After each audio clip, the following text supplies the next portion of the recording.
大家好，欢迎观看 You the Mandarin。今天我们要讲到的是所有学生的必备，那就是词典啦。你们太走运了，你也不知道。20年前开始的话，那你没有这种触摸屏幕的话，那你需要用纸板的词典，太费时间的。今天我要告诉你怎么用你的智能手机学习中文。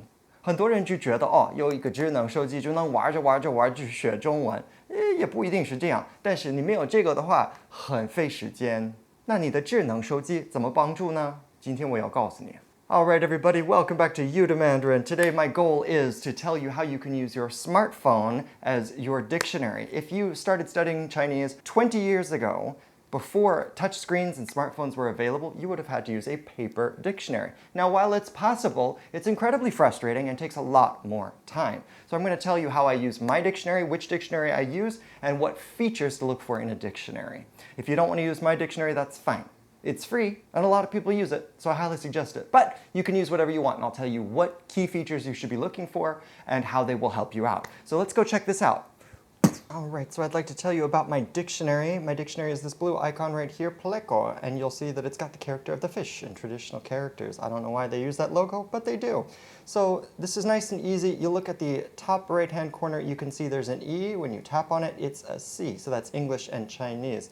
So if you want to search in Chinese or if you want to search in English, that's fine. We're going to do our first search in English just so I can show you how this works. I'm going to type in, nice and easy here, water. Fundamentals of life, right? So right here, I've typed in water up at the top, and you'll see that it's come up with all of these different things. But they put the most frequent usage of the word at the top. So this one right here, shui, and it's got a little speaker icon right next to the pinyin. And if you click on it, shui. It's a little bit too fast, but that's okay. You can hit it over and over again. Anyhow, that's a little annoying. Most importantly, when you're getting a dictionary, you can use any dictionary you want, but the important thing is that they've got characters up at the top, standard pinyin, a pronunciation, and then a whole bunch of explanations. The big thing that you need to keep in mind is that some Chinese characters have multiple meanings, and so you need to understand how that character is used in different contexts. And so all of these examples are context for you. They help you to understand what the word is and how it's used. So right here we've got water, 请给我一杯水. So if you remember from our first ever episode on You the Mandarin, that 水 is one of the most fundamental words of life and it's used all the time. So examples like this will help you to understand the word and make it stick in your mind. So there's lots and lots and lots of examples here. But other things that you need from a dictionary are built right into Pleco here. Stroke order is absolutely essential in Chinese characters. So in this, what some people consider chicken scratch, it's not chicken scratch.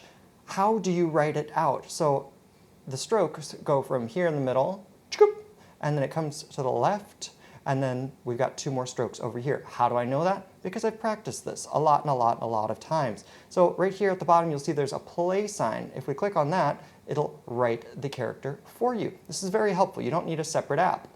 And so what I suggest is download Pleco and stare at these over and over and over again until you get an idea of how the stroke order works for characters. It's got them for all the different characters. So if you've got water, you've got, let's see, what else? Let's do rice. Rice is also a fundamental thing of life. Mi, right here at the top. So you've got rice, and then we go over here to stroke, and you can see the character. Hit play at the bottom again, and then, it shows you which order the strokes go in. Why is that important? Some people say, it's not important, you can ignore it. That's not true. It's not true because a couple of things. Number one, the stroke order is important if you're looking up the characters and you don't know the pronunciation. So let's say I just see a character out in the world while I'm walking around in China. What I can do is use this touchscreen writing function. So right here, this is built into most touchscreen smartphones. It's especially easy on Apple products, but I can write a character even if I don't know how it's pronounced. And that's very common in China. You'll see something, you might understand 80% of the sentence, and you go, ugh, what's this word? And so you have to look it up. So what can I do? I see this word, and I go, okay, I think I know how to write it because I've seen it, but what is it? So I write it out. It may look ugly, but then right across the top, it'll give you a list of suggestions that the dictionary thinks you're trying to write. So I got it right. I've got this first character right here. If I did the stroke order wrong, it would not know what I'm trying to write. So if I don't write it in the normal way and I write it backwards, I do this part first, and then I try and add this over here. Oh, it still figured it out. It's smarter than I thought it was. Let's do really wonky. We'll just combine this into one, and then we'll do one of these things. All right. Some people actually write like this in China. It's goofy.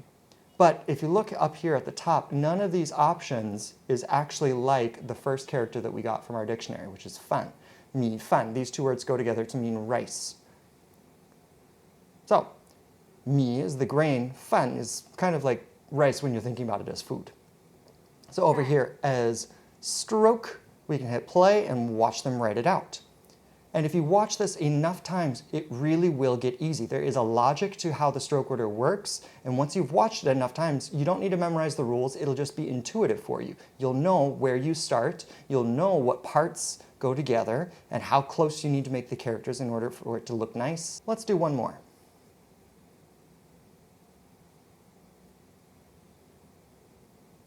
So this one right here is ji, which is a very common word in Chinese, which means how many, or a few. Now, if you look up at the top, you'll see that what I wrote is kind of a two-stroke character, very easy, but in brackets over here, it's got some other crazy number. That's the traditional character.